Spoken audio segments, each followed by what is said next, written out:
warahmatullahi wabarakatuh. Apa kabar kalian semua? Alhamdulillah, semoga tetap sehat selalu ya, tetap dalam lindungan Allah Subhanahu wa Ta'ala. Baik, perkenalkan, saya Sri Wiyanti, saya mahasiswi Prodi Kebidanan Sarjana Terapan Kebidanan Universitas Aisyah Yogyakarta.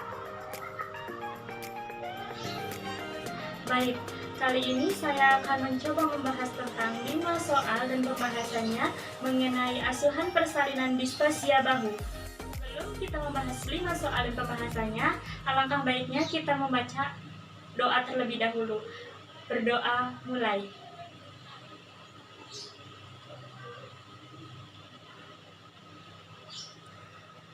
Berdoa selesai. Nah, langsung saja kita masuk ke pembahasan soal yang pertama. Di sini ada soalnya. Seorang ibu berusia 22 tahun dengan riwayat G1P0A0, umur kehamilan 40 minggu, datang ke klinik bersalin dengan keluhan mules dan kencang-kencang di perut bagian bawah sejak 8 jam yang lalu. Hasil pemeriksaan tekanan darah 120/70 mmHg, suhu 37 derajat Celcius, nadi 92 kali per menit, janin hidup intrauterin. Presentasi kepala sudah masuk pintu atas panggul, punggung kanan, TFU 38 cm, TBJ 4.200 gram. Sekarang pasien masuk ke dalam kala 2. Setelah kepala janin lahir dan tidak terjadi putaran paksi luar, bahu anterior mengalami kemacetan di atas simfisis pubis dan tidak bisa masuk melalui pintu bawah panggul. Pertanyaannya adalah, dari hasil pemeriksaan yang sudah dilakukan, apa diagnosa yang dapat ditegakkan dari kasus tersebut? A. Distosia bahu. B. Partus lama. C. Partus tak maju. D. Partus serotinus. E. Partus precipitatus. Nah, jadi jawabannya apa teman-teman? Ada yang tahu? Ya, betul sekali, jawabannya adalah A. Persalinan displasia bahu. Nah, untuk pembahasannya, yuk kita bahas bersama-sama. Untuk pembahasannya, karena ini adalah soalnya berbentuk pengetahuan, maka kita harus mengetahui dari option A sampai option E. Di sini ada option A, displasia bahu. Displasia bahu adalah tersangkutnya bahu janin dan tidak dapat dilahirkan setelah kepala janin lahir. Untuk tanda-tandanya biasanya ditandai oleh kepala yang sudah lahir tetapi tidak terjadi putaran paksi luar. Kemudian ada TBJ lebih dari 4.000 gram. Kemudian di sini ada kecurigaan bayi besar yang tadi disebutkan ditandai dengan TBJ lebih dari 4.000 gram. Kemudian kepala sempat keluar tetapi tertarik lagi ke dalam, yang disebut biasanya partus height. Kemudian di sini ada option B, partus lama. Partus lama adalah persalinan yang berlangsung lebih dari 18 jam yang dimulai dari tanda-tanda persalinan. Jadi persalinannya berlangsung lebih lama. Kemudian ada partus tak maju. Partus tak maju di sini adalah persalinan yang ditandai tidak adanya pembukaan serviks di dalam 2 jam dan tidak adanya penurunan janin dalam 1 jam. Untuk option D, partus postmaturas atau serotinus, yaitu persalinan yang terjadi 2 minggu atau lebih dari waktu partus yang ditaksir. Janinnya disebut postmatur. Di sini ada option E, persalinan precipitatus. Persalinan precipitatus adalah peristiwa persalinan yang selesai dalam waktu 4 jam. Jadi persalinan yang singkat.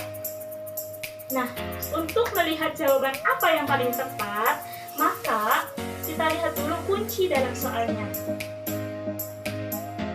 Kunci soalnya, dari mulai pasien datang sampai pasien masuk ke kala 2, di situ terlihat normal-normal saja.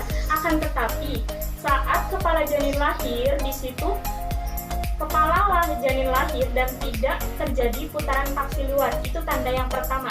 Untuk tanda yang kedua, bahu anterior mengalami kemacetan di atas simfisis pubis dan tidak bisa masuk melalui pintu bawah panggul.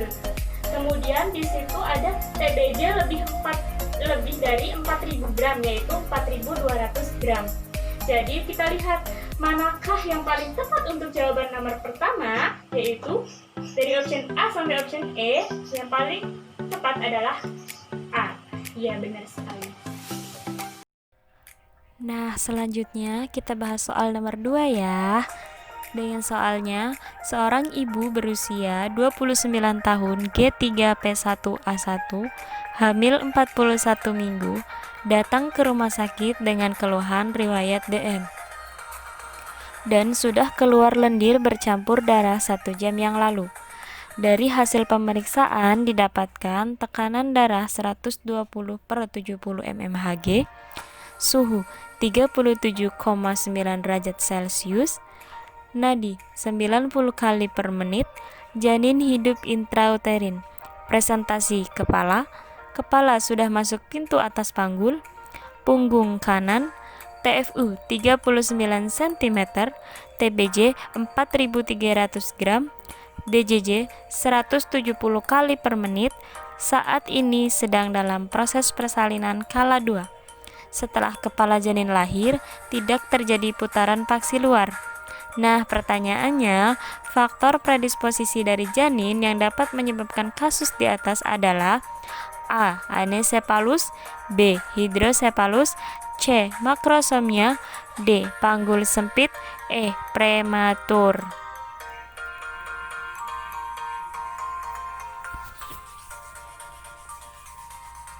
Nah, untuk jawabannya apa teman-teman?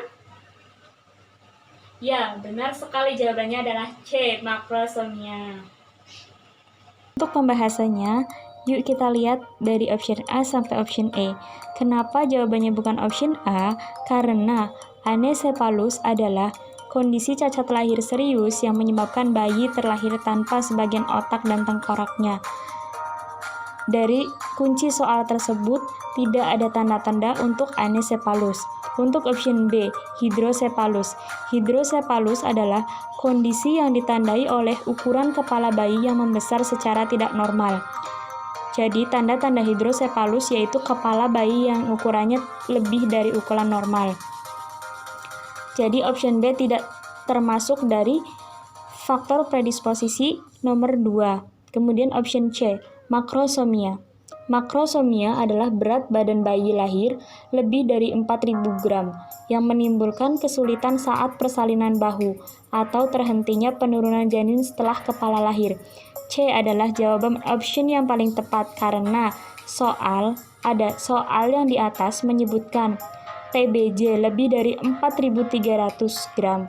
Kemudian saat proses persalinan kala 2, setelah kepala janin lahir, tidak terjadi putaran paksi luar.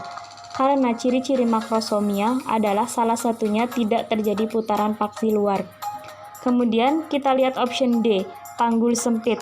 Panggul sempit adalah suatu kondisi setelah saat kepala atau tubuh bayi terlalu besar dan tidak muat untuk melewati panggul. Nah, untuk panggul sempit ini dapat dicurigai karena bayi gagal untuk turun ke dalam panggul.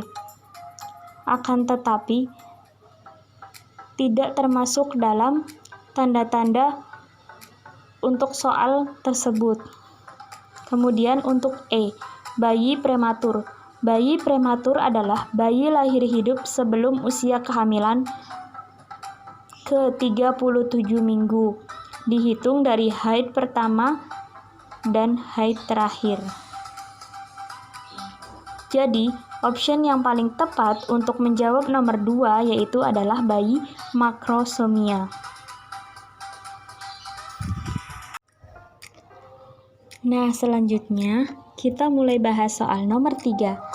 Di sini ada soalnya, seorang ibu berusia 24 tahun G1P0A0, hamil 37 minggu, datang ke rumah sakit dengan riwayat DM. Ibu mengeluh perut kencang-kencang sejak 9 jam yang lalu, dan sudah keluar air-air dari jalan lahir 1 jam yang lalu. Hasil pemeriksaan fisik, tekanan darah 110/60 mmHg, nadi 98 kali per menit, suhu 37,9 derajat Celcius. Setelah dilakukan VT oleh bidan rumah sakit, didapatkan pembukaan lengkap. Setelah dipimpin mengejan, kepala bayi lahir, namun tidak terjadi putaran paksi luar. Berdasarkan kasus tersebut, bagaimana posisi yang paling tepat untuk bayi dari kasus di atas?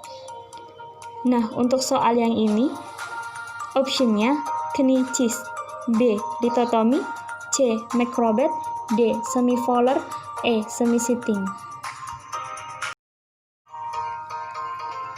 Nah, untuk jawaban soal nomor 3, yang paling tepat, tindakan apa yang harus dilakukan saat kita menolong persalinan pada kasus tersebut? Iya, benar sekali. Jawabannya adalah C. Macrobed. Nah, kita masuk ke pembahasan soal nomor 3. Yuk kita bahas bersama-sama. Kita lihat dari option A sampai option E. Di sini option A yaitu knicis. Knicis adalah posisi pasien menungging dengan kedua kaki ditekuk dan dada menempel pada bagian alas tempat tidur. Berikut contoh gambarnya. Nah, posisi ini biasanya digunakan untuk memeriksa daerah rektum dan sigmoid dan vagina. Untuk option B, lithotomy. Lithotomy adalah posisi berbaring terlentang dengan mengangkat kedua kaki dan menariknya ke atas bagian perut. Berikut contoh gambarnya.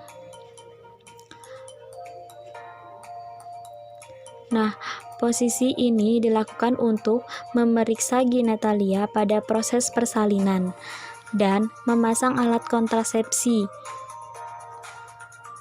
Kemudian option C, macrobed. Macrobed adalah posisi setengah duduk dengan hiperfleksi maksimal pada panggul dengan melibatkan fleksi maksimal kaki ibu sampai menyentuh abdomen yang sebenarnya. Berikut contoh gambarnya. Nah, biasanya digunakan untuk mengeluarkan bahu janin yang tidak bisa dilahirkan karena bahu anterior janin telah mengalami impaksi terhadap tulang simfisis pubis. Kemudian option D, Untuk option D, semivolar. Semivolar adalah posisi setengah duduk, posisi berbaring dengan menaikkan kepala dan badan 30 sampai 45 derajat Celcius. Biasanya digunakan pada pasien sesak nafas atau memudahkan memberi makan pasien. Berikut contoh gambarnya. Kemudian option E, semi-sitting. Semi-sitting adalah posisi setengah duduk, berbaring dengan punggung bersandar pada bantal, kemudian kaki ditekuk dan paha terbuka. Berikut contoh gambarnya.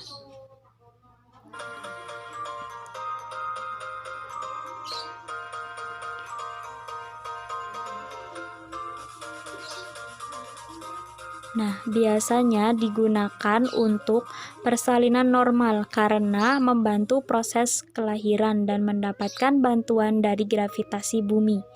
Jadi, jawaban yang paling tepat dari option A sampai option E adalah macrobed, karena macrobed ini digunakan untuk mengeluarkan bahu janin, sesuai dengan contoh kasus nomor 3. Setelah mengejan, kepala bayi lahir namun tidak terjadi putaran paksi luar.